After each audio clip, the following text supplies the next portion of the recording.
Vous traversez une prairie ouverte il y a 2 millions d'années. Le soleil se trouve juste au-dessus de vous et il n'y a pas la moindre parcelle d'ombre à des kilomètres à la ronde.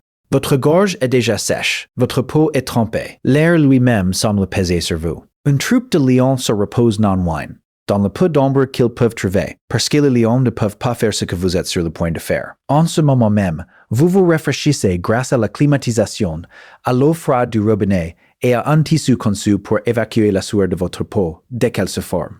Vous n'y pensez presque jamais. Rien de tout cela n'existait pendant la majeure partie de l'histoire humaine. Et pourtant, sans aucun de ces outils, nos ancêtres ont prospéré dans certains des endroits les plus chauds et les plus arides de la planète. Des endroits qui tuent encore aujourd'hui les personnes mal préparées. Alors comment un animal sans poils, sans griffes et relativement lent a-t-il survécu à une chaleur qui a anéanti des prédateurs bien plus puissants autour de lui? Commençons par la peau elle-même.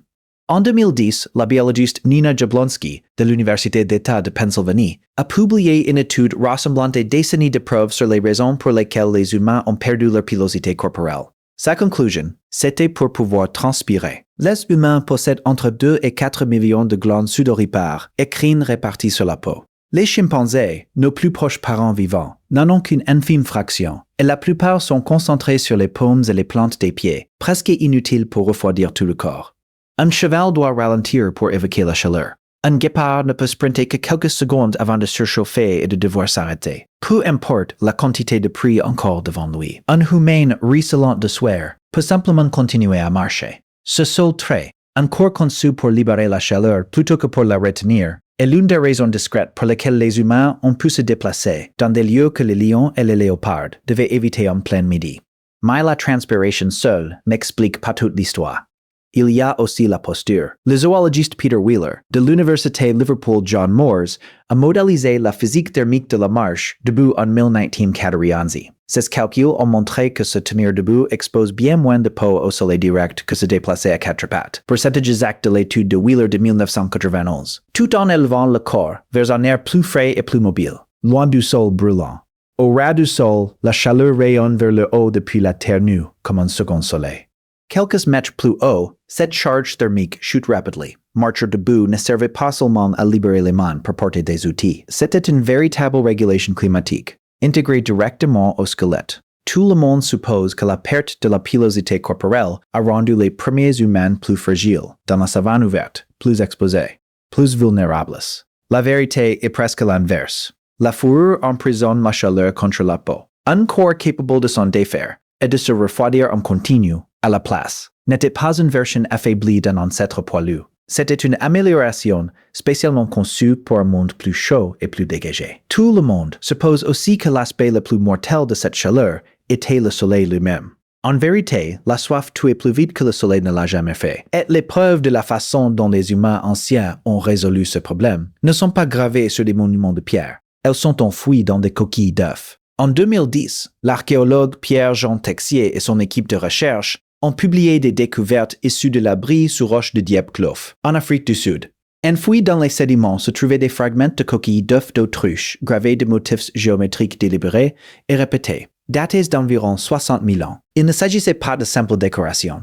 Un œuf d'autruche vidé peut contenir près d'1 litre de liquide. Scellé avec un bouchon d'herbe ou de résine, il devient une gourde légère capable de survivre à un transport sur des kilomètres de terrain brûlant. Les gravures marquaient probablement la propriété, l'origine ou le groupe qui l'avait rempli. Une sorte de système d'étiquetage pour l'eau circulant à travers des terres avides, bien avant l'invention de l'écriture. La chaleur ne menace pas seulement le corps directement, elle menace la capacité à planifier au-delà d'une seule journée. Ces coquilles d'œufs prouvent que les humains résolvaient déjà ce problème de dizaines de milliers d'années, avant l'agriculture, avant la poterie cuite, avant presque tout ce que la plupart des gens imaginent en pensant à la civilisation ancienne. C'est là que les choses deviennent encore plus étranges. En 2004, les biologistes Dennis Bramble, de l'Université de l'Utah, et Daniel Lieberman, de Harvard, ont publié un article dans la revue Nature affirmant que le corps humain avait été spécifiquement façonné pour la course d'endurance sous la chaleur. De jambes longues, des orteils courts, un ligament parcourant l'arrière du cou qui stabilise le crâne pendant la course, un tendon d'Achille qui emmagasine et libère de l'énergie élastique à chaque foulée. Aucune de ces caractéristiques n'apparaît chez les hominidés antérieurs. Elles n'apparaissent que chez Homo erectus et ses successeurs à partir d'environ 2 millions d'années, précisément à l'époque où un déplacement persistant et de longue distance à travers des terres chaudes et ouvertes aurait été le plus crucial.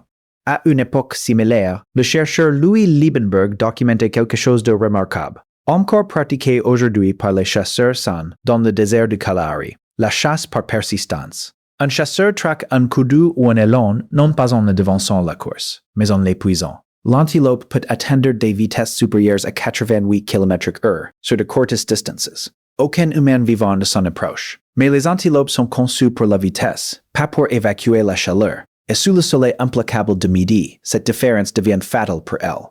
L'animal surchauffe. Il s'effondre. Et l'humain, toujours en sueur, marchant toujours à un rythme tranquille, finit simplement par le rattraper à pied. Ainsi, ce qui a réellement maintenu les humains anciens en vie sous une chaleur écrasante n'était pas une seule astuce. Ce n'était ni les glandes sudoripares à elles seules, ni la colonne vertébrale redressée, ni l'eau salée dans une coquille d'œuf, ni l'étrange endurance permettant de rattraper un animal conçu pour courir plus vite. C'est que tout cela convergeait vers un seul et même objectif, refuser de s'arrêter quand tout le reste du paysage devait le faire.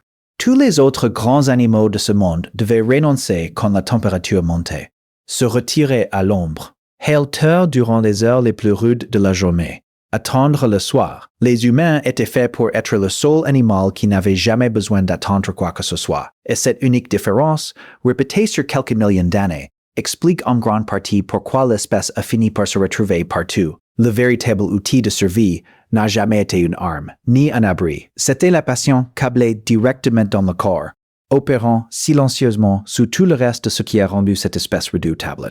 Imaginez de nouveau cette même étendue de prairie, il y a 2 millions d'années. Les lions se reposent toujours dans le peu d'ombre qu'ils trouvent. L'humain continue de marcher, de transpirer, de traquer, patient d'une manière que rien d'autre sur cette plaine ne peut se permettre. Imagine maintenant cette même histoire se déroulant aujourd'hui, dans une pièce climatisée, avec de l'eau froide à portée de main et de la sueur perçue comme quelque chose d'embarrassant, à cacher plutôt que quelque chose en quoi avoir confiance. Le corps qui a autrefois surpassé la chaleur elle-même, qui a autrefois surpassé en endurance les animaux les plus rapides de la savane, se contente désormais de se plaindre d'un après-midi chaud et de chercher le thermostat. Les humains n'ont pas survécu aux endroits les plus chauds de la Terre en étant l'animal le plus fort de la pièce. Ils ont survécu en étant le seul animal trop têtu pour s'arrêter.